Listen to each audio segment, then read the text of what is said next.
विभिन्न प्रकार की जो भौगोलिक आकृतियां है वो। सबसे पहले पहाड़। तो पहाड़ क्या है? तो जमीन का वह हिस्सा जो काफी ऊंचा होता है, औसतन जिसकी ऊंचाई 4000 मीटर जो है उससे अधिक होती है, और उसका ऊपरी भाग नुकीला होता है, उसको हम क्या बोलते हैं? पर्वत। उसके बाद आते हैं मैदान।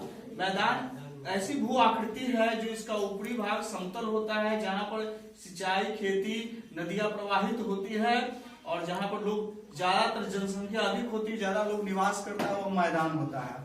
और नदियों से जल का एक स्रोत निकलता है जो निरंतर ढलान की ओर बहती है, उसको हम बोलते हैं नदियां। उन जल स्रोतों को, चाहे जल के निरंतर प्रवाह को हम लोग नदियां बोलते हैं। समुद्र क्या है? तो वैसी भौगोलिक स्थिति, चाहे वैसे भू आकृति जो जलमग्न होती है और जिसका पानी खारा होता है और जिसमें लहरों का निर्माण होता है, जो स्थलों से घिरा होता है, उसको हम लोग क्या बोलते हैं? समुद्र। द्वीप क्या है? तो वैसी भू आकृति जो चारों तरफ से जल से घिरा होता है, उसको हम लोग बोलते हैं द्वीप। उसके बाद आते हैं पठार। पठार क्या है? तो वैसी भू आकृति जिसका ऊपरी भाग समतल होता है और वह भी काफी ऊंचा होता है, लेकिन जल का उसमें घोर अभाव होता है, और जो शुष्क होता है, खनिज संसाधन युक्त होते हैं, उसको हम बोलते हैं पठार। इसके बाद आते हैं प्रायद्वीप। जानिए क्या है? तो जमीन का वह हिस्सा जो तीनों ओर से सागर से घिरा होता है, जल से घिरा होता है, उसको हम बोलते हैं प्रायद्वीप। और खाड़ी क्या होते हैं?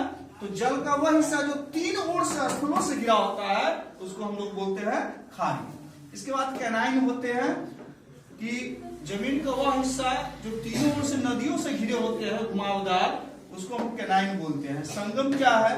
तो एक या एक से अधिक नदियों के मिलन जो जिस स्थल पर होते हैं उनके जलों का, उसको हम बोलते हैं संगम। और ढलान भूमि क्या होते हैं?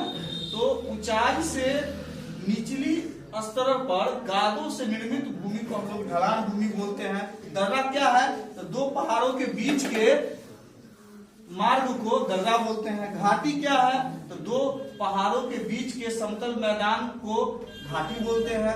ज्वालामुखी क्या है? तो जमीन के अंदर से तप्त लावा, जिसको मैग्मा कहते हैं, कोयला, वाष्प इत्यादि जब बाहर निकलती है क्रेटरों से माध्यम से, उसको हम बोलते हैं उस भू आकृति को ज्वालामुखी। इस प्रकार ये विभिन्न प्रकार की भू आकृतियां